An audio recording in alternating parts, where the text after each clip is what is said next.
Hello guys, how are you? Welcome to Code Queries YouTube channel. तो आज हम लोग बात करने वाले हैं, आप देख ही रहे होंगे क्या बात करने वाले हैं। तो पिछले लेक्चर में मैंने टू स्ट्रिंग और हाइस कोड के बारे में बताया हुआ था, ठीक है। इनका रिलेशनशिप बताया था, आपस में डिपेंडेंसी क्या है वो बताया था, ठीक है। इनके बीच का कॉन्ट्रैक्ट क्या है, कह सकते हैं कि contract between two string and hash code, ठीक है, वो बताया। बट आज हम लोग हाइस कोड और इक्वल्स मेथड के बारे में बताएंगे। मोस्ट मोस्ट इम्पॉर्टेंट है एकदम से, बहुत ज़रूरी है इन दोनों का। मतलब एकदम समझ लो, एक क्या कहते हैं उसका, कोई भी रिलेशन आपको पता हो वो समझ सकते हो, जो मोस्ट इम्पॉर्टेंट है, ठीक है। क्या कहते हैं, हीर और रांझा का रिलेशनशिप है, ये कह सकते हो, ठीक है। कहने का मतलब बहुत बहुत इंपॉर्टेंट टॉपिक है ये, ठीक है। तो हम लोग इसके बारे में, हाई स्कोर के बारे में देखो मैं एक्सप्लेन कर चुका हूँ अच्छे से, ठीक है। बट अब हमें थोड़ा सा बताना है कि हाई स्कोर और इक्वल्स में डिपेंडेंसी क्या है, आपस में कॉन्ट्रैक्ट क्या है दोनों के बीच में, ठीक है। ये मोस्ट मोस्ट आस्क्ड क्वेश्चन है इंटरव्यू में, मोस्ट फ्रिक्वेंटली आस्क कह सकते हैं, समझ रहे हो। इसलिए आप इसको ध्यान से पढ़ना और स्किप तो बिल्कुल नहीं करना है आपको इसको। अगर इस स्टार्ट में आपने इतना सुन लिया है तो आप पूरा ही फिर सुनना है, और ऐसा एक्सप्लेनेशन देंगे आपको एकदम दिमाग में बैठ जाएगा, और ऐसा कहीं पे भी आपको मिलेगा भी नहीं एक्सप्लेनेशन, ठीक है। तो हम लोग शुरू करते हैं। सबसे पहले हाई स्कोर की मैंने बता दिया कि हाई स्कोर क्या होता है, इसको इम्प्लीमेंट कैसे करते हैं, उसके लिए आप पिछले लेक्चर में आप जा सकते हैं, ठीक है। तो अब हम लोग बात करने वाले हैं इक्वल्स मेथड के बारे में, ठीक। इक्वल्स मेथड भी मैं आपको पहले ये बता देता हूँ, ये जितने भी मेथड लिखे हुए हैं मैंने, ये सारे के सारे मेथड एक्चुअली ऑब्जेक्ट क्लास के ही है, ठीक है। टू स्ट्रिंग मेथड, हाई स्कोर, equals, clone, get class, finalize, wait wait wait के ओवरलोडेड मेथड है ये, फिर नोटिफाई, नोटिफाई ऑल, ये सारे के सारे ऑब्जेक्ट क्लास के ही मेथड है। तो इसको बार बार बताने की जरूरत नहीं है, ठीक है। इसका और ये मेन चीज हमें बताना है, इन दोनों के बीच का कॉन्ट्रैक्ट क्या है, ठीक। ये मेन मेन मतलब ये आज मेरा टॉपिक है। तो हाईएस्ट कोड मैंने आपको बता दिया कि हाईएस्ट कोड को कब कॉल होता है ना। और और इक्वल्स मेथड जो है हमारा, इक्वल्स मेथड कब कॉल होता है ना। तो यहाँ पे सबसे पहले अगर हम बात करें, पहले हम बोर्ड पे बताते हैं आपको।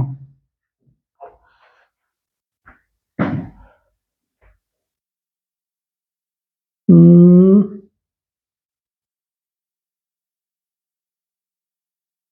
ठीक। देखो इनका दोनों का भी रोल सबसे ज्यादा जब आता है, जब हम कंपैरिजन में आते हैं। अदरवाइज देखो, कोई इक्वल्स मेथड का यूज हम कब करते हैं, मान लो हमारे पास दो एम्प्लॉय है, ठीक। दो एम्प्लॉय हैं या दो स्ट्रिंग है, ये मान के चलते हैं, ठीक। अभी हम लोग स्ट्रिंग पढ़ने वाले हैं, तो हम अभी एम्प्लॉय पे बात कर रहे थे। तो हमारे पास मान लो दो एम्प्लॉय हैं, ठीक है। ये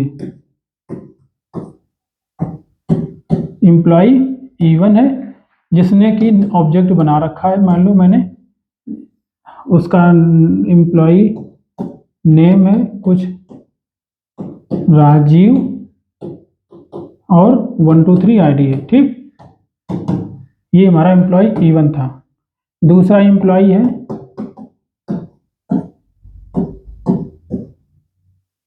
E2, न्यू एम्प्लॉय, पैरामीटर में मान लो राज, 1 2 3, ठीक। ये है। अब इसमें क्या है कि अगर मान लो ये जो मेथड हमारा E1 हो गया, ये E2, ये हमारा E1 रेफरेंस हो गया, E2 हो गया, ठीक है। हैश कोड हैश कोड और इक्वल्स मेथड के बारे में हम लोग बात करने वाले हैं। तो मान लो ये हमारी जो क्लास बनी है, ठीक है। अब हमें इनको कंपेयर करना है, मान लो E1 और E2 बराबर है या नहीं है। ये तो है, E1 और E2 बराबर है या नहीं है। तो हम क्या करेंगे, सबसे पहले हम ये चेक कर सकते हैं E1 is equal to E2, ठीक। E1 is equal to E2, ये है ना, ये कर सकते हैं। तो इससे क्या होगा, इसके दोनों के रेफरेंसेस जो हैं वो कंपेयर हो जाएंगे, इन दोनों के ऑब्जेक्ट रेफरेंस, इसका ऑब्जेक्ट अलग होगा, इसका ऑब्जेक्ट अलग होगा, तो ये दोनों इक्वल हो जाएंगे, मतलब नॉट इक्वल हो जाएंगे, अदरवाइज इक्वल हो जाएंगे।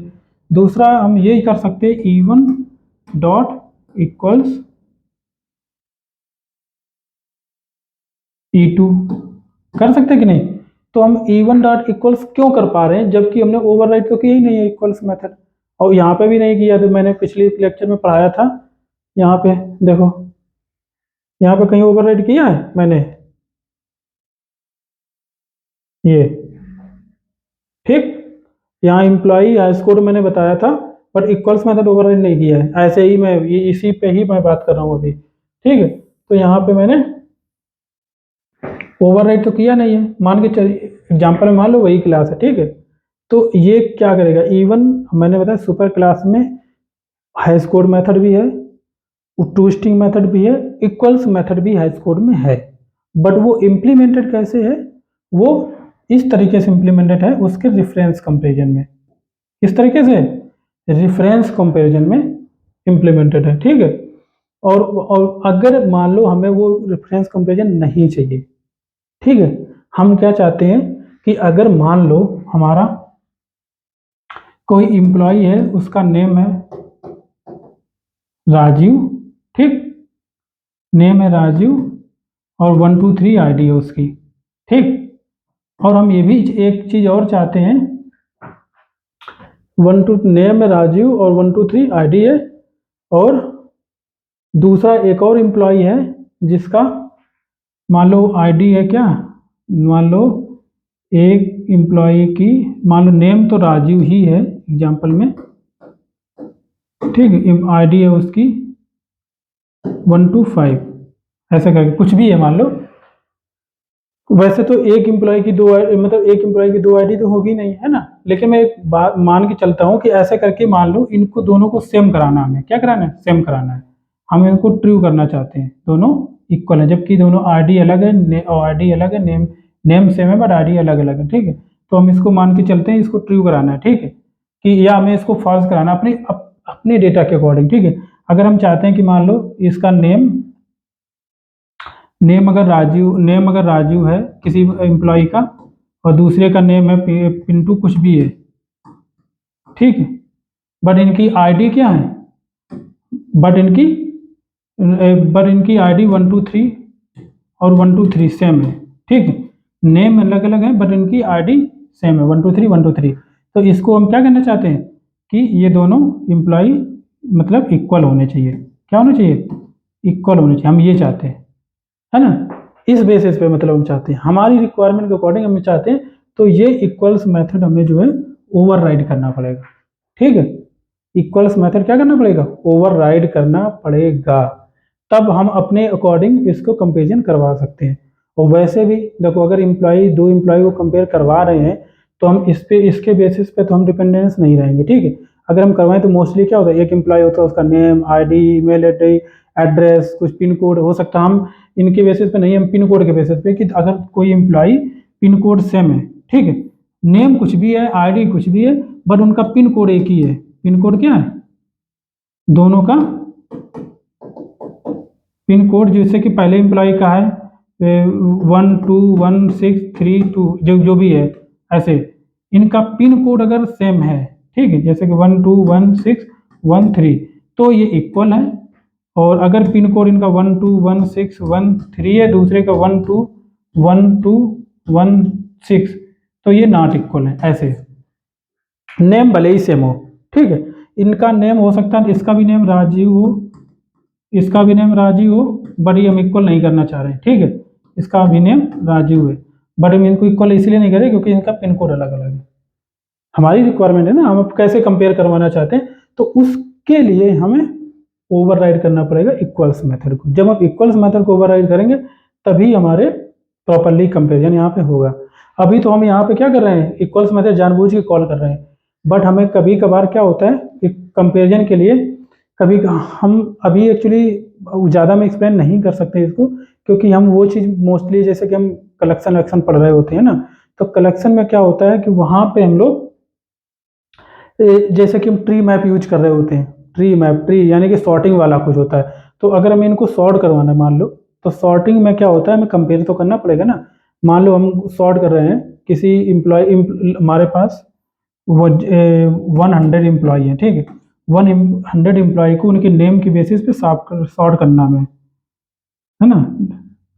सॉर्ट ऐसे लिख सकते हैं, sort employ employees based on name, ठीक, या हम कह सकते हैं बेस्ड ऑन आईडी या बेस्ड ऑन पिन कोड, ऐसे, या हम ये भी कह सकते हैं नेम और आईडी दो के बेसिस पे, नेम और आईडी दो के बेसिस पे हमें सॉर्ट करवाना है, ठीक है। तब ये बहुत बड़ा रोल प्ले करता है, ये हमारा इक्वल्स मेथड है। क्यों? क्योंकि ये कंपेरिजन हमारा यहाँ पे होता है ना, इसलिए। या हम कहीं पे कलेक्शन यूज करते हैं, हैश कोड जनरेट होता है, ठीक है, जहाँ पे हैश मैप यूज कर रहे होते हैं, तो वहाँ पे भी ऐसा होता है कि वहाँ पे क्या होता है, जो हमारी की होती है, की से क्या जनरेट होता है, हैश कोड जनरेट होता है। हैश कोड का फिर वो हैश कोड जो हमारा होता है, फिर उसको कंपेयर, जो हमारी की होती है, हैश कोड से इंडेक्स पता चल जाता है। ये बताया मैंने लास्ट लेक्चर में, इंडेक्स पे अगर पहले से कोई वैल्यू स्टोर है तो वहाँ पे अगर हमें वैल्यू कंपेयर करवाना है तो इक्वल्स मेथड का यूज होता है, ठीक है। तो फिर ये मतलब अगर आपने हैश कोड को प्रॉपर इंप्लीमेंट नहीं किया है, ठीक है, तो इनका कॉन्ट्रैक्ट मैं बता रहा हूँ कि अगर आप कोई क्लास बना रहे हैं, ठीक है, कोई क्लास बना रहे हैं, तो अगर आपने, वैसे हम ज़्यादा अच्छे से एक्सप्लेन यहाँ पे नहीं कर सकते, मैंने आपको बता दिया क्यों, क्योंकि अगर हम ज़्यादा एडवांस में चले जाएंगे तो फिर आपको समझ में नहीं आएगा, क्योंकि अभी हम वहाँ पे पहुँचे नहीं कलेक्शन के साइड में, ठीक है। तो मैं थोड़ा थोड़ा फिर भी मैं थोड़ा थोड़ा एक्सप्लेन कर दे रहा हूँ, बाकी इसके बाद में बोर्ड पर जाके इक्वल्स मेथड कैसे ओवरराइड करते हैं और कुछ हम उसमें एग्जाम्पल देखेंगे, ठीक है।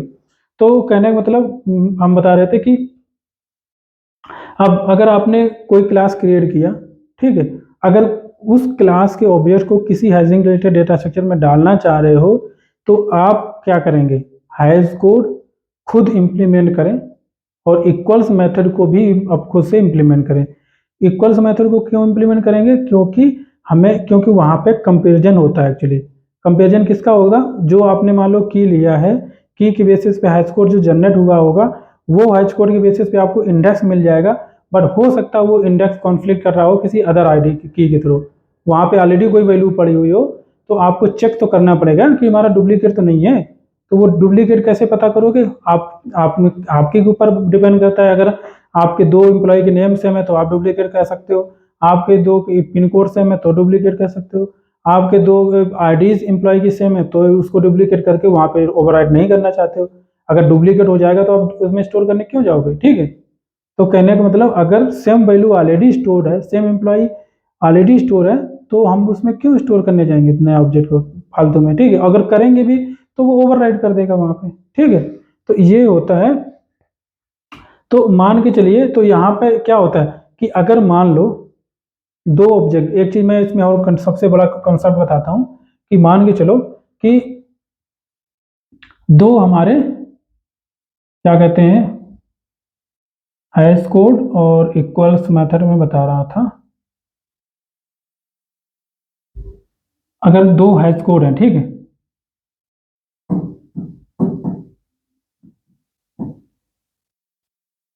हैश कोड 1 है और ये हैश कोड 2 है, 2 है, ठीक है। अगर दो हैश कोड हमारे जो बने हुए हैश कोड जो हैं, अगर दो हैश कोड हमारे से इक्वल हैं इस डबल इक्वल ऑपरेटर की थ्रू, ठीक, अगर दो हैश कोड इक्वल हैं डबल ऑपरेटर के थ्रू, तो क्या हमारे दो जो हैश कोड बने होंगे किसके, E1 ऑब्जेक्ट होगा, हो सकता है ये E2 ऑब्जेक्ट है। तो अगर दो ऑब्जेक्ट हैं E1 और E2 जिनके हैश कोड क्या है, बराबर है, हैश कोड क्या है, बराबर है। अब क्या ऐसा हो भी सकता है? बिल्कुल हो सकता है। दो एम्प्लॉय हैं, इनमें इसका नाम राजीव था मान लो, इसका नाम पिंटू था, तो ऐसा पॉसिबल है। मैंने बोला ना कि जब ऐसा कोई जरूरी नहीं कि आपने हाई स्कोर जो जनरेट किया हो वो बिल्कुल परफेक्ट एल्गोरिथम लगाई हो वहां पे, आप कब कितनी भी परफेक्ट एल्गोरिथम बना लें, बट कभी ना कभी कोई ना कोई ऐसा चांस आएगा जब दो डिफरेंट की पे, जो दो डिफरेंट ऑब्जेक्ट पे सेम हाई स्कोर जनरेट हो सकते हैं, तो सेम हाई स्कोर जनरेट हो जाए, ऐसा पॉसिबल है, बिल्कुल है, ठीक है। तो क्या आप ये कह सकते हो कि ये E1 और E2 इक्वल है कि नहीं है, E1 डॉट इक्वल्स E2, क्या ऐसा है पॉसिबल? बताओ आप, अब ये बोर्ड पे देख के बता सकते हो क्या पॉसिबल है ऐसा? नहीं पॉसिबल है ना। कि यहाँ पे एम्प्लॉय क्या था, राजीव था, यहाँ पे पिंटू था।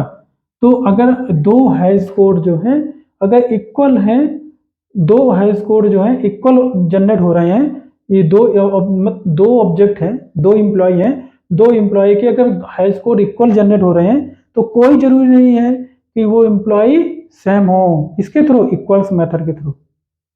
ये बहुत ही इंपॉर्टेंट कॉन्सेप्ट है, इसको समझ के याद करो, ना कि रट्टा मारो। ठीक है, रट्टा नहीं मारना है कि अगर हाई स्कोर कोड 1 कोड 2 बराबर इक्वल है तो कोई जरूरी नहीं कि इक्वल्स मेथड के ऑब्जेक्ट दोनों इक्वल ही हो, कंटेंट उनके सेम हो, ऐसा कोई जरूरी नहीं। ऐसे रट्टा नहीं मारना है, समझना है। मैंने बताया ना कि हाई स्कोर जनरेट कैसे होता है, एक कॉम्प्लेक्स एल्गोरिथम के थ्रू। कॉम्प्लेक्स एल्गोरिथम बहुत हम अपने बनाते हैं, कॉम्प्लेक्स से कॉम्प्लेक्स हम अपने हिसाब से बनाते हैं ना, लेकिन कोई जरूरी नहीं कि हम जो बना रहे हैं वो एकदम 100% परफेक्ट हो। परफेक्ट तो लिख ही नहीं सकते हो ना कभी भी। तो कहने का मतलब आपने परफेक्ट बनाई अपने हिसाब से एल्गोरिथम हाई स्कोर जनरेट करने की, बट फिर भी ऐसा हो सकता है पॉसिबिलिटी कि अगर दो एम्प्लॉय जिनका नेम राजीव है, ID 123 है, इसका नेम पिंटू ID 125 है, इन दोनों के हाई स्कोर सेम जनरेट हो गए हो, ये पॉसिबल है। ठीक है, लेकिन अगर ऐसा हो भी रहा है तो कोई जरूरी नहीं है कि वो दोनों ऑब्जेक्ट डॉट इक्वल्स मेथड के थ्रू इक्वल हो रहे हो। ठीक है, बिल्कुल सही। बट दूसरा, अगर हाई स्कोर वन नॉट इक्वल टू है हाई स्कोर, इस पे एक बनेगा फार्मूला। देखो, अगर दो, अब दिमाग लगाना, यहाँ पे भी बहुत मजेदार चीज है कि अगर हाई स्कोर 1 और हाई स्कोर 2, यानी कि इंप्लॉय 1 का हाई स्कोर, इंप्लॉय 2 का हाई स्कोर अगर इक्वल नहीं है, क्या कहा, ये इक्वल है ही नहीं, मतलब अलग अलग हाई स्कोर बने हुए, इसका हाई स्कोर कोई अलग बना हुआ है, इसका हाई स्कोर कुछ अलग बना हुआ है, तो हम क्या कह सकते हैं कि ये इम्प्लॉय E1 और E2, ये दोनों इम्प्लॉय जो हैं जिनके हाई स्कोर ये बने हुए हैं, क्या वो दोनों इम्प्लॉय इक्वल होंगे डॉट इक्वल के थ्रू? वो तो बिल्कुल नहीं होंगे, क्योंकि जब उनके हाई स्कोर यूनिक बन गए हैं तो इसका मतलब है कि वो ऑब्जेक्ट ऑलरेडी इक्वल नहीं थे। ठीक है, तो ये डॉट इक्वल के थ्रू इक्वल नहीं होंगे। ठीक है, इक्वल नहीं होंगे, बिल्कुल ये आप कह सकते हो कि ये इक्वल नहीं होंगे। ठीक है, क्यों? अब दिमाग से सोचो, थोड़ा और दिमाग लगाओ कि मान लो मैंने क्या बोला था कि देखो दो एम्प्लॉय, दो की अलग अलग हैं, तो ऐसा पॉसिबल हो सकता है कि हाई स्कोर सेम बन जाए। ठीक है, बट अगर दो की कैसी भी हैं, अलग अलग हैं, अगर दो की अगर सेम होंगी, ठीक है, हम एक उल्टा चलते हैं थोड़ा, अगर दो की सेम होंगी यानी कि दो ऑब्जेक्ट सेम होंगे, ये ऑब्जेक्ट सेम है, ये ऑब्जेक्ट सेम है, तो उनकी जो हाई स्कोर बनेंगे वो तो सेम बन ही सकते हैं। ठीक है, वो हाई स्कोर सेम बन सकते हैं, यानी कि अगर अगर ये वाला तो मैं बाद में बताता हूँ, बट पहले इसको क्लियर करते हैं कि अगर मान लो यहाँ पे मैंने क्या कहा, हाई स्कोर 1 हाई स्कोर 2 अगर नॉट इक्वल है, अगर इक्वल नहीं है, तो इसका मतलब है कि अगर ये इक्वल नहीं है यानी कि ये यूनिक है, इसका हाई स्कोर अलग बना हुआ है, इसका हाई स्कोर अलग बना हुआ है। तो अगर ऑब्जेक्ट सेम होते, सोच के चलो कि अगर ऑब्जेक्ट दो सेम होते, जिनके एक पहला राजीव होता, उसकी ID 123 होती, दूसरा ऑब्जेक्ट भी राजीव होता, उसकी भी ID 123 होती, तो उनके, आप दिमाग लगाओ कि जब दोनों की दोनों बिल्कुल सेम ही सेम है, सारा ऑब्जेक्ट भी सेम है, तो उनका हाई स्कोर तो सेम बनेगा बनेगा ना। बट यहाँ पे क्या है, हाई स्कोर इक्वल नहीं है, मतलब अलग अलग है, तो इसका मतलब है, मुझे लग रहा है कि वो ऑब्जेक्ट तो हैं बिल्कुल अलग अलग होंगे, तभी अलग अलग ID बन रही है। ठीक है, दो अगर ऑब्जेक्ट सेम होंगे तो अलग अलग ID नहीं बनेंगी।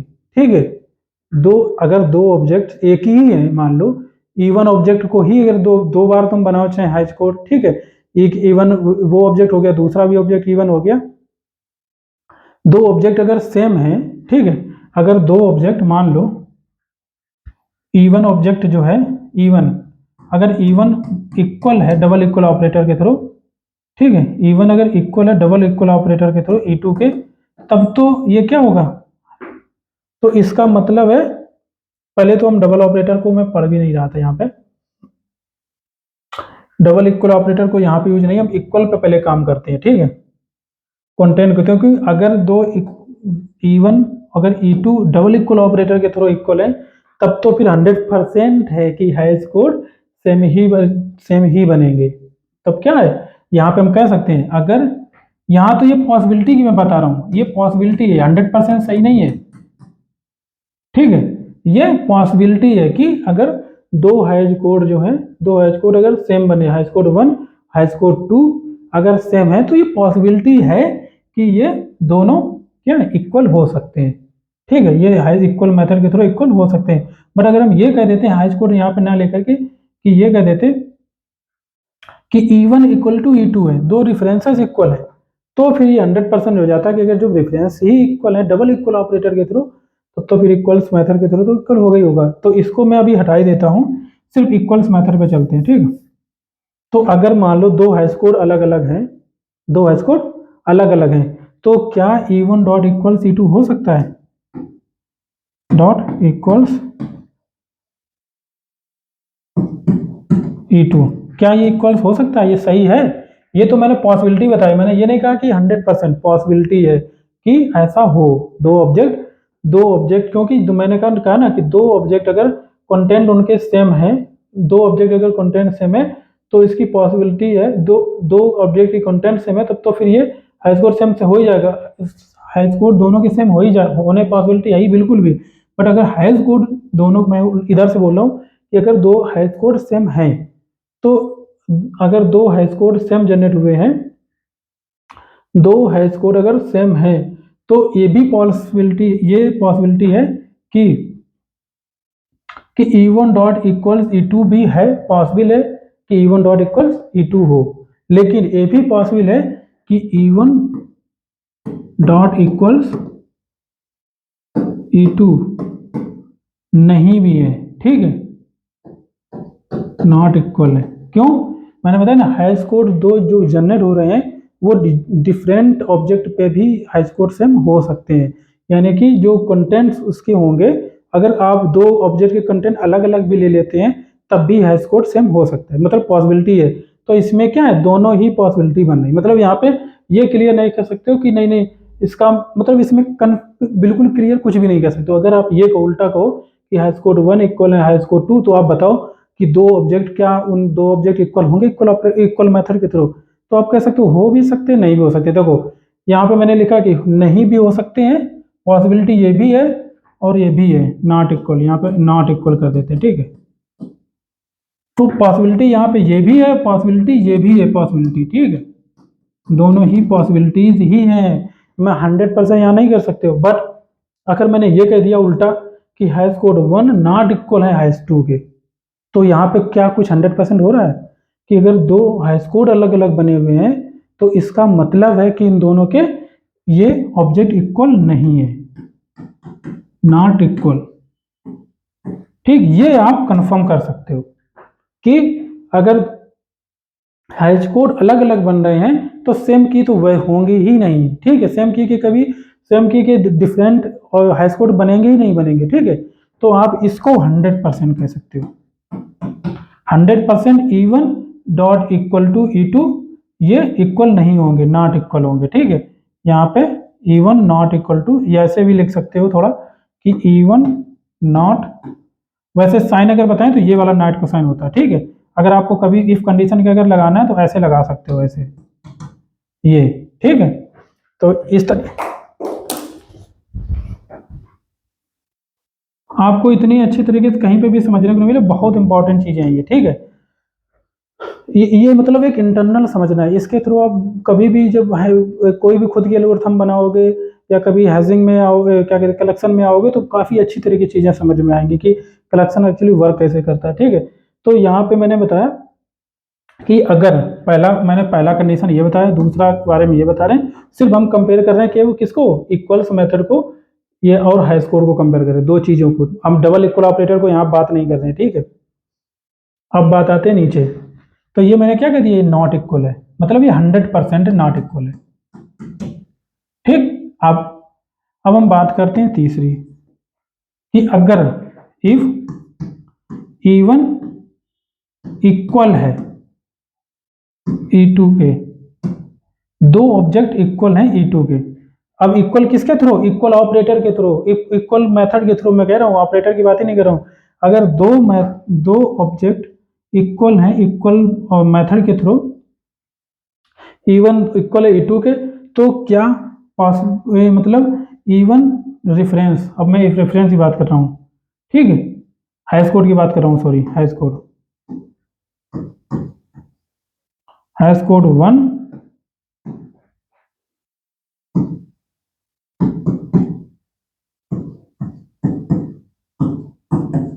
हाई स्कोर 2, ठीक। अब बताओ, अगर दो ऑब्जेक्ट हैं जो इक्वल हैं इक्वल मेथड के थ्रू, मतलब कंटेंट कंपैरिजन, ठीक है, अगर दो मेथड इक्वल है इक्वल मेथड के थ्रू, दो एम्प्लॉइज इक्वल है इक्वल मेथड के थ्रू, तो क्या उनके हाई स्कोर इक्वल होंगे? 100% होंगे, ये आप कह सकते हो, बिल्कुल 100% श्योर कह सकते हो, ठीक है। बट इफ फोर्थ, अब मैं उल्टी इसी को ही रिवर्स कर रहा हूं ना, fourth, if E1 not equal है E2 के, ठीक है। अब E1 हमारा नॉट इक्वल है E2, इंप्लॉय 1 इक्वल नहीं है इंप्लॉय E2 के, तो क्या आप इंश्योर कर सकते हो कुछ भी कि हाई स्कोर के बारे में? क्या कर सकते हैं इंश्योर? क्या हाई स्कोर 1 बराबर हाई स्कोर 2, क्या ये सही है?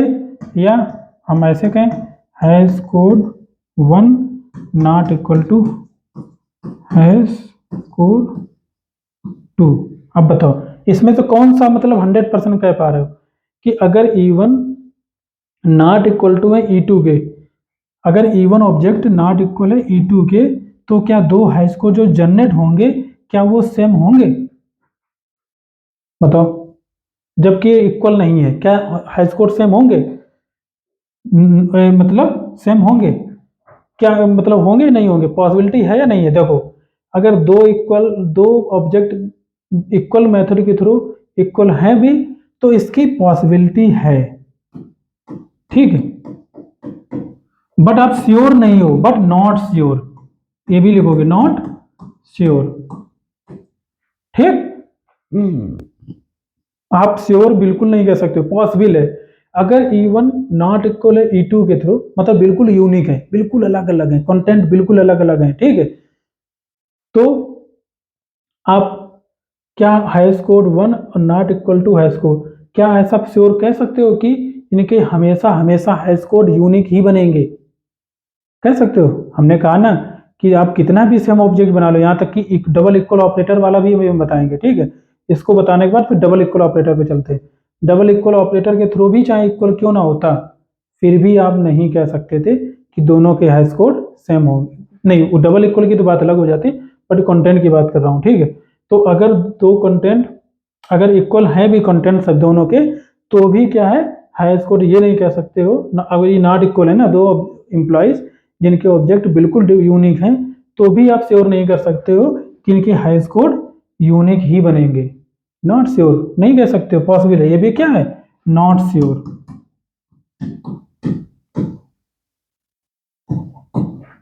100% आप नहीं कह सकते हो इसमें, क्यों? क्योंकि हमने बताया ना कि दो अलग अलग स्ट्रिंग ले लो, उनका भी अगर हाई स्कोर जनरेट करोगे, तो कभी ना कभी पॉसिबल हो सकता है कि वो दोनों के हाई स्कोर सेम निकल आए, ठीक है। अब अगर ये भी कह दो, ये कह दो नहीं नहीं अच्छा सेम नहीं, सेम निकल आ रहे हैं, तो मतलब कह रहे हो आप कि नॉट नॉट इक्वल, कि ये हाई स्कोर वन हाई स्कोर सेम भी हो सकते हैं, तो यहाँ पे सेम 100% कह दो, तो ये भी नहीं कह सकते हो, इसे 100% ये भी नहीं है, क्योंकि दो अलग अलग एम्प्लॉय ऑब्जेक्ट हैं, उनके कंटेंट्स भी अलग अलग हैं, तो हाई स्कोर हमारे हो सकता है ये नॉट इक्वल भी आए, तो मतलब श्योर नहीं है, मतलब इसमें दोनों की कंडीशन को नॉट श्योर कह सकते हो, कोई श्योरिटी नहीं है, ठीक है।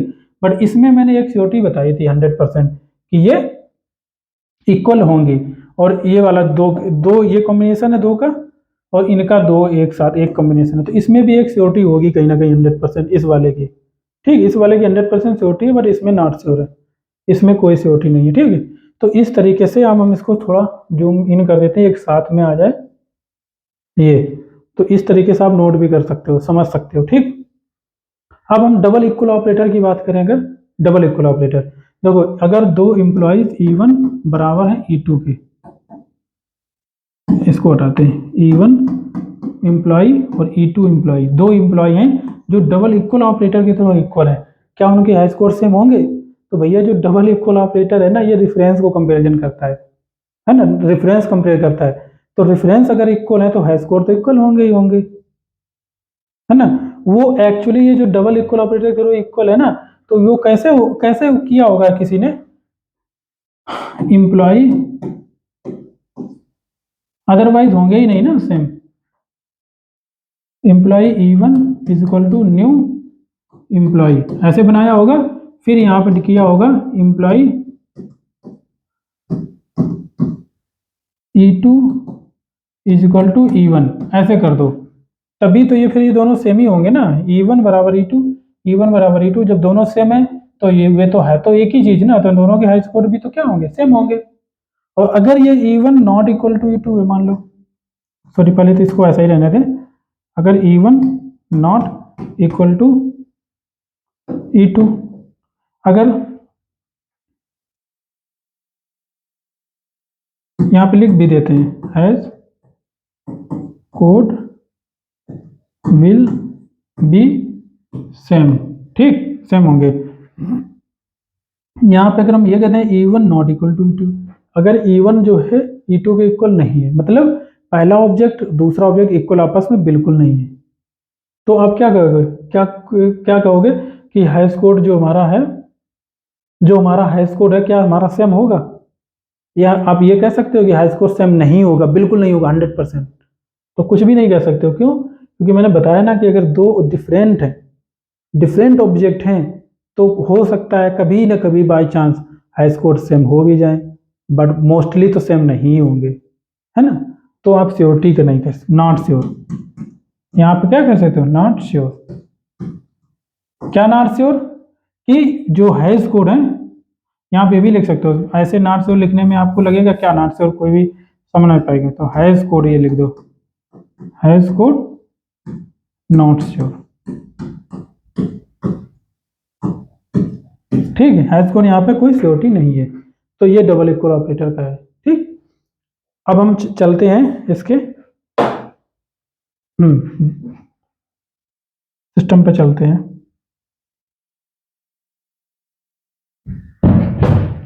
ठीक। बहुत ज़्यादा एक्सप्लेनेशन दे दिया, शायद कुछ लोगों को समझ में ना आया हो, लेकिन कोई दिक्कत नहीं है, इसको हम लोग जो कलेक्शन पढ़ेंगे तो और डीपली जाएंगे इसमें, क्योंकि अभी हम मेरे सामने भी लिमिट थी, ठीक। वैसे मैंने पूरा जितना मुझे लगता था, जितना मैं पढ़ा चुका हूँ उस हिसाब से, जिससे कि लोग समझ भी सकें उस हिसाब से मैंने बहुत पढ़ाया, ठीक है।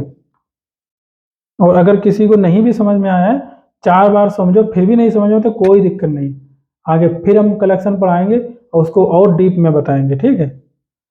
अब हम बात करते हैं, इसी मेथड पे चलते हैं, ठीक है। ये मैंने जो क्लास बनाया था इसी में लास्ट लेक्चर में इस पर मैंने प्रैक्टिस किया था, तो हम हैश कोड और इक्वल्स मेथड के बारे में बात करते हैं। देखो यहाँ पे अभी प्रैक्टिकल भी उस तरीके से प्रूवन वाला नहीं कर सकते हैं, मालूम है, क्योंकि हम कंपेरिजन नहीं बता सकते हैं अभी, क्योंकि उस टॉपिक पे हम आए नहीं अभी ना, लेकिन फिर भी थोड़ा बहुत बताएंगे। इक्वल्स ओवरराइड किया, सबसे पहले मैं ये बताता हूँ कि इक्वल्स मेथड को ओवरराइड करते कैसे हैं, इम्प्लीमेंट कैसे, ओवरराइड तो कर लिया आपने बट इम्प्लीमेंट कैसे करते हैं, बहुत मोस्ट इंपॉर्टेंट क्वेश्चन है ये। एक्सपीरियंस वाले, फ्रेशर वाले, कोई भी बंदा हो, हम भी जाए इंटरव्यू देने तो हो सकता है फर्स्ट जो पहला या दूसरा राउंड होता है उसमें हो सकता है ये पूछ दिया जाए, है ना। तो मोस्टली लोग पूछ देते हैं कॉन्सेप्ट अगर क्लियर, मतलब क्लियर करने के लिए कि बंदे का कॉन्सेप्ट क्लियर है या नहीं है। तो इसको इम्प्लीमेंट करने का सबसे पहला जो स्टेप होता है, क्योंकि ये ऑब्जेक्ट है, मैंने कई बार आपको बताया कि ये जो ऑब्जेक्ट होता है तो इसको पहले हम चेक करें, क्योंकि ऑब्जेक्ट तो कुछ भी ऐसा नहीं कर सकता, एम्प्लॉय भी कर सकता है, पर्सन भी कर सकता है, या बैंक भी कर सकता है ना, मैनेजर भी कर सकता है, कुछ भी एक्सेप्ट कर सकता है, क्योंकि ऑब्जेक्ट सबसे बड़ा है, सभी का बाप है, ठीक है। तो इसको चेक करना पड़ेगा एक्चुअली ये किस टाइप का है, ऑब्जेक्ट के अंदर क्या फिल, मतलब रैपर के अंदर क्या फिल कर रखा है आपने, ठीक। तो उसके अंदर का चीज चेक करते हैं। तो उसके लिए हम क्या करेंगे यहाँ पे, इफ, पहले तो आप ये कर लो कि अगर ओबीजे, एक तो कंडीशन ये लगा लो, इफ ओबीजे इक्वल्स है किसके, दिस के, ठीक। तो आप यहाँ पे रिटर्न मार दो, क्या रिटर्न मार दो, ट्रू, ठीक। ये मैंने ऐसा क्यों किया कि ओबीजे इक्वल टू दिस के, या हम ऐसे भी कर सकते हैं, थोड़ा उल्टा मैंने कर दी, उल्टा कुछ नहीं है बट थोड़ा ऐसे कर सकते हो, दिस इक्वल टू ओबीजे, ठीक। ये क्यों मैंने किया, मैंने ये किया है कि इंस्टेंस की बात कर रहा हूँ, जब इक्वल्स कर रहे होगे तो दो इंस्टेंस होंगे ना, E1 डॉट इक्वल्स E2। तो अगर E1 डबल इक्वल ऑपरेटर के थ्रू इक्वल है, मैंने बताया ना, जब E1 डबल इक्वल ऑपरेटर के थ्रू इक्वल है तो फिर भाई 100% इक्वल ही होंगे वो, बोला ना मैंने पहले अभी। उसमें कुछ सोचे की बात नहीं है कि अगर E1 equal to double equal operator के थ्रू इक्वल है, ठीक, दो इंस्टेंस जो है डबल इक्वल ऑपरेटर के थ्रू इक्वल है, तो वो कंटेंट सेम ही होंगे। क्यों होंगे, मैंने बताया ना, E2 में E1 को असाइन करके ही उसने इनडायरेक्ट वे में किया होगा कंपेरिजन, और कोई ऑप्शन ही नहीं बनता है ना, इसलिए हमने यहाँ पे ट्रू कर दिया। उस बोर्ड पे जो मैंने बताया था, कुछ ना कुछ इसका फायदा यहाँ पे मिला होगा आपको, ठीक। इसीलिए मैं बोर्ड पे पहले बता देता हूँ थोड़ा बहुत। फिर अब ये तो क्लियर हो गया, अब इसके बाद में आपको ये चेक करना है क्या ये ऑब्जेक्ट जो है वो हमारा एम्प्लॉय टाइप का भी है, या कोई और टाइप डाल दिया आपने इक्वल्स कंपेरिजन करते वक्त, क्योंकि आप कुछ भी डाल सकते हो, क्योंकि इक्वल्स मेथड सपोर्ट करता है ऑब्जेक्ट को। तो यहाँ पे चेक करो, इफ, ब्रैकेट लगाने की वैसे कोई ज़रूरत नहीं है, नहीं लगाना तो पड़ेगा, OBJ, if OBJ instance of, ये कीवर्ड मैंने बताया था बहुत पहले, किसका है, इंस्टेंस ऑफ एम्प्लॉय है, तभी हम अंदर जाएंगे, ठीक है। अदरवाइज हम क्या रिटर्न करवा देंगे, अगर वो इंस्टेंस ऑफ एम्प्लॉय है ही नहीं तो आप, इसका मतलब दो अलग अलग, एक में तुम एम्प्लॉय की जगह, एक जगह तो एम्प्लॉय डाल रहे हो E1 डॉट, आप P1 कर रहे हो, E1 dot equals P1, P1 मतलब पर्सन का ऑब्जेक्ट डाल रहे हो, तो इसका मतलब वो तो टाइप ही जब सेम नहीं है तो इक्वलिटी की आप चेक की क्या करोगे, नहीं कर सकते हो ना। तो डायरेक्ट आप क्या कर दो, फॉल्स कर दो बाय डिफॉल्ट, जब इसके बाहर कभी भी आए तो फॉल्स ही रिटर्न हो जाए, ठीक। फिर फिर क्या करोगे, यहाँ पे एक काम करो, अब किसके बेसिस पे आप इक्वल्स मेथड को ओवरराइड करना चाहते हो, नेम, आईडी, एक या दोनों, दोनों कर सकते हैं। तो अगर आपको चेक करना है कि इफ, पहले आपको टाइप कास्ट करना पड़ेगा ऑब्जेक्ट, क्योंकि ऑब्जेक्ट से तो कुछ निकलेगा नहीं, तो इसको फोर्सफुली आप टाइप कास्ट करो। मैंने बोला ना कि हम इसको टाइप कास्ट कर सकते हैं, ठीक। ओबीजे, यहाँ पे आप एम्प्लॉय डालो, यहाँ पे ओबीजे करो, ठीक। ये, तो ये हमारा E1 आ गया, और E1 ये आ गया, और दिस तो हमारे पास है ही, दिस मतलब करंट इंस्टेंस जो आपने किया होगा, E1 डॉट इक्वल्स E2, तो E1 जो डॉट किया है, E1 डॉट वो दिस में चला जाता है एक्चुअली, ये एक और रेफरेंस। तो यहाँ पे करो, यहाँ पे this dot name, name method string type का है, तो स्ट्रिंग ऑलरेडी इक्वल्स मेथड को ओवरराइड करता है, वो कंटेंट कंपैरिजन करता है, ठीक है। वो अभी स्ट्रिंग क्लास में अभी हम बताएंगे काफ़ी चीज़ें, ठीक। If E1 name dot equals E1 dot name, मतलब this dot name dot equals, this का मतलब करंट वाला जो इंस्टेंस है उसका नेम अगर इक्वल्स है E1 के नेम से, ठीक, नेम इक्वल है, और इसके साथ में और क्या, दोनों चीजें हम कंपेयर कर रहे हैं, इफ, और इसके साथ दिस डॉट आईडी अगर इक्वल है E1 डॉट आईडी के, तो हम इसको रिटर्न करवाएंगे ट्रू, ठीक। अदरवाइज क्या करवाएंगे, रिटर्न करवाएंगे फॉल्स। तो इस तरीके से हम लोग ओवरराइड करते हैं। अब यहाँ पे कुछ और भी कर सकते हो, ऐसा नहीं, इतना ही है, एक्सेप्शन हैंडल करना है वो भी कर सकते हो। एक्सेप्शन जब हैंडल करोगे तो उसके अंदर आप बाय डिफॉल्ट क्या रिटर्न करवा दो, फॉल्स रिटर्न करवा दो, है ना। तो वो भी कर सकते हो, बट अभी एक्सेप्शन पढ़ा है नहीं, बट इतना पर्याप्त है। ये मतलब स्टैंडर्ड, इतना आप किसी को भी बता दोगे वो समझ जाएगा कि हाँ बंदे के पास नॉलेज है थोड़ा बहुत। ठीक, ये मैंने इक्वल्स मेथड बता दिया। अब यहाँ पे दो ऑब्जेक्ट बनाते हैं।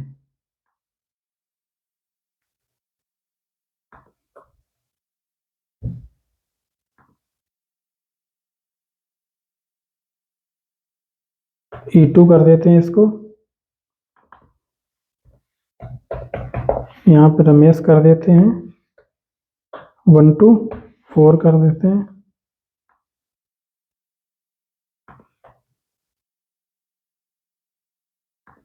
ठीक है, E3 कर देते हैं।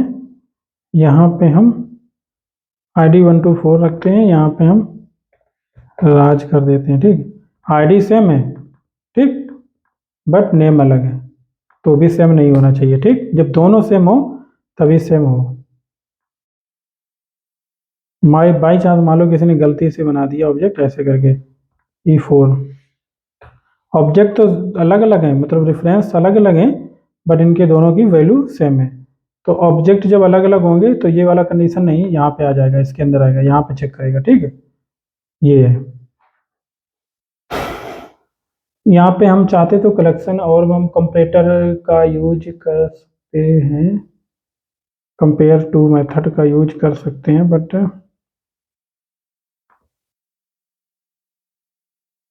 ओवरराइट नहीं करना चाहते हैं। ठीक है, अभी हम ऐसे ही बता देते हैं। ठीक, तो इसका मतलब है जब आप इक्वल्स मेथड कॉल करोगे तो सुपर क्लास का इक्वल्स मेथड कॉल नहीं होगा, वो सब क्लास का ही कॉल होगा। सब क्लास मतलब जो आपने क्लास बनाई है, तो ये वाला कॉल होगा यहाँ पे। ठीक, जब ओवरराइड नहीं करोगे तब आपका सुपर क्लास का कॉल होगा।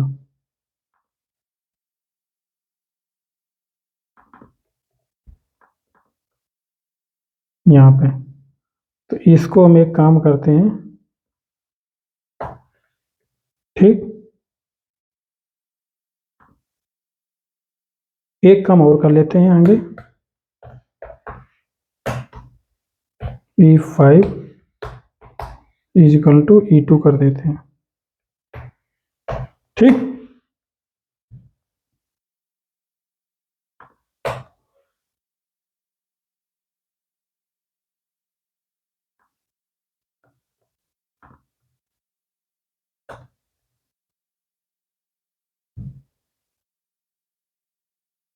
यहाँ पे E1 कर दो, E1 E2 E3 E4 E5। ठीक, E1 dot hash code hash code hash code hash code hash code 1 2 3 1 2 4। यहाँ पे मैंने नेम राजू डाला, 1 2 3 डाला, रमेश डाला, इसका रमेश डाला, बट इसका हाँ ये भी चेंज था, बट यहाँ पे राज डाला, और यहाँ पे हम 1 2 5 डाल देते हैं, क्योंकि हम पूरा यूनिक करना चाहते हैं ना। राज डाला, यूनिक कर दिया, राज डाला 1 2 5, इसको भी 1 2 5 ही करते हैं, और ये तो सेम है। ठीक, तो पहले का एक हैश कोड क्या प्रिंट होगा, यहाँ पे हम चाहें तो प्लस E1। ठीक, ऐसे करके ये क्यों डाल रहा हूँ, जैसे कि आपको कंफ्यूजन ना हो प्रिंटर जब बने। ठीक, पता चल जाए हाउस को किस ऑब्जेक्ट का ये हैश कोड है। ठीक, ये 5th का है, 4th का है, 3 का है, 2 का है, और ये 1 का है। ठीक,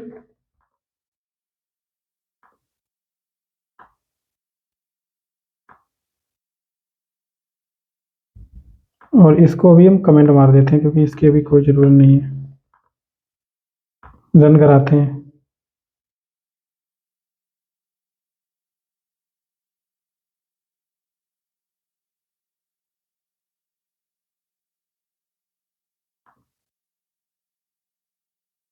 ये हमने जो प्रिंट कराया है, वैल्यू देखते हैं क्या आया।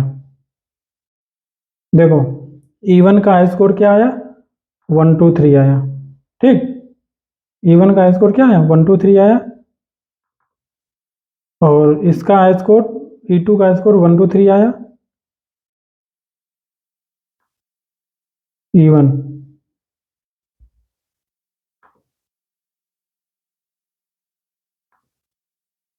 अभी मैं हाई स्कोर एक्चुअली ओवरराइड किया है ना, आपको पता होगा मैंने ओवरराइड किया था लास्ट लेक्चर में, क्योंकि मैंने सेम यूज कर रखा है, तो यहाँ पे हम आईडी रिटर्न करवाते हैं। ठीक,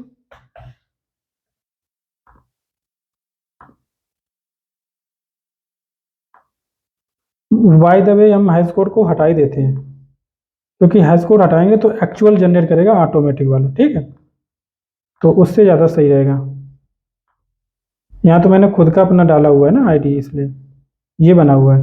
तो आप अगर देखें यहाँ पे मैंने कहा ना कि E1 हमारा क्या है, राजीव है 123 है। ठीक, और E1 हमारा ये राजू 123, E2 हमारा रमेश 124 है।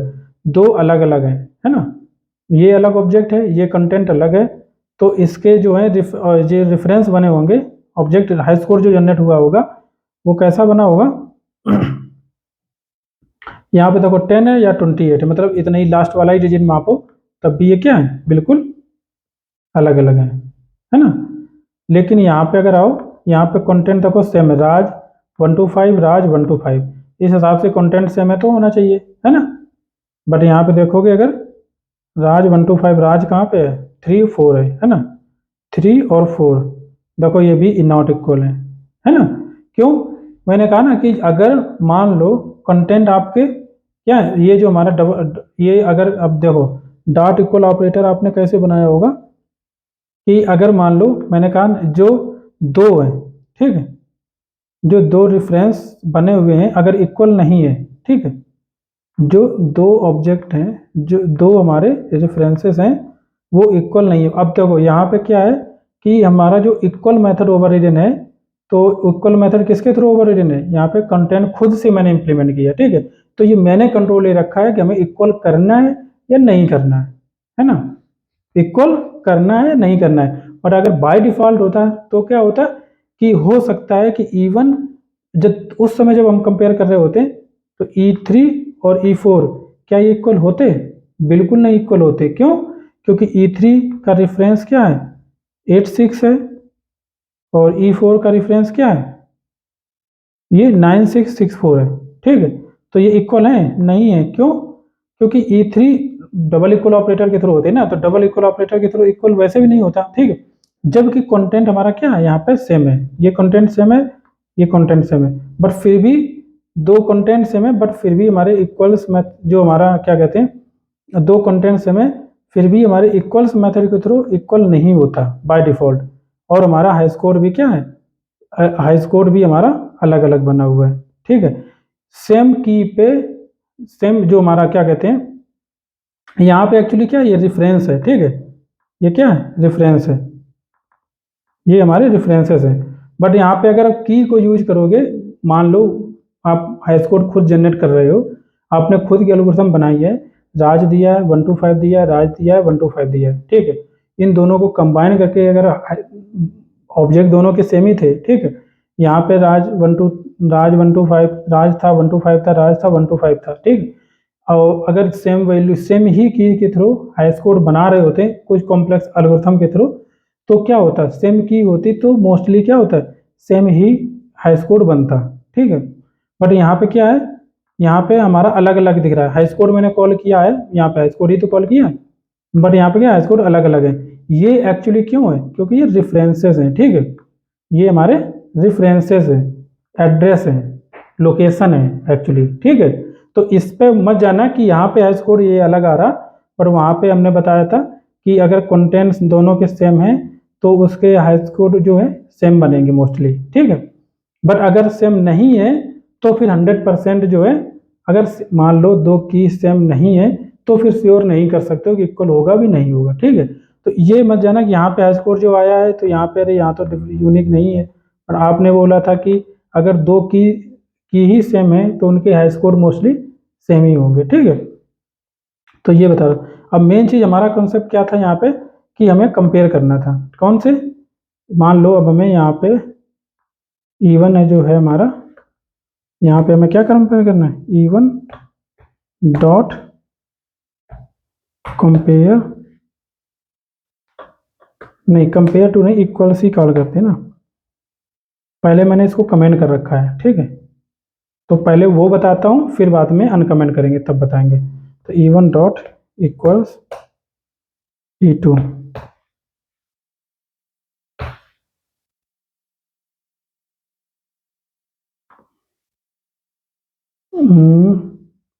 इसको मैं हर जगह कॉपी कर देता हूँ, वैसे टाइम भी बहुत ज़्यादा हो रहा है इस लेक्चर का।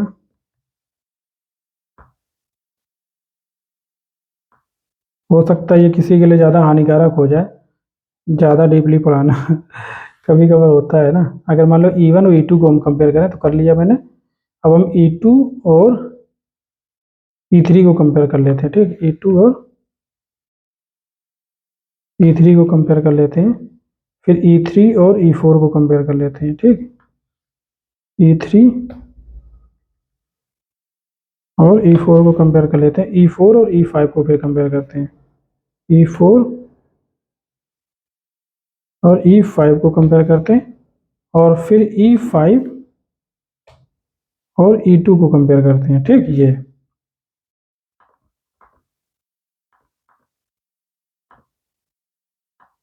अब वैसे अगर देखा जाए बाय डिफॉल्ट एल्गोरिथम के थ्रू, क्या E1 डॉट इक्वल्स E2 होगा? मुझे तो नहीं लगता होगा, क्योंकि रेफरेंसेस अलग अलग हैं। E2 E3 होगा इक्वल E2, और E2 हमारा इक्वल्स होगा E2 के, E2 इक्वल होगा E3 के, E2 इक्वल होगा E3 के, कि नहीं होगा? मुझे तो नहीं लगता यहाँ पे भी, क्योंकि वहाँ रेफरेंस कंपेरिजन है। E4 E5 इक्वल होगा E4 E5, मुझे नहीं लगता होगा। E4 E5 बिल्कुल कंपेयर नहीं होगा, क्यों? क्योंकि यहाँ पे रेफरेंस कंपेरिजन है। बट E5 E2 होगा इक्वल, बिल्कुल होगा। E5 और E2 इक्वल बिल्कुल होंगे, ठीक। क्यों? क्योंकि दोनों के रेफरेंस सेम है, ये देखो, ठीक, दिख रहा होगा। और इसके बाद में, हाँ, अब अगर हम इसको अनकमेंट कर देते हैं, अब यहाँ पे मैंने अपनी मर्जी से, हमें जो चाहिए था हमने उस तरीके से इम्प्लीमेंट यहाँ किया हुआ है, तो मेरा खुद का मेथड कॉल होगा, ठीक। तो पहला जो है फॉल्स है, क्यों? E1 E2 के कंटेंट भी बिल्कुल अलग अलग थे, E1 और E2 के कंटेंट बिल्कुल अलग थे, क्योंकि कंटेंट बेसिस पे हमने किया ना। दूसरा,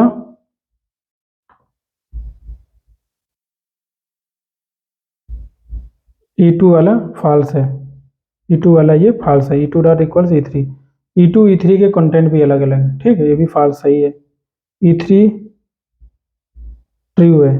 E3 में हमने क्या किया, E3 डॉट इक्वल्स E4 किया है, E3 और E4 को कंपेयर किया है, ठीक, दोनों के कंटेंट भी सेम है। इसका कंटेंट राज है, इसका नाम राज है, इसका ID 125, इसकी ID 125 सेम है।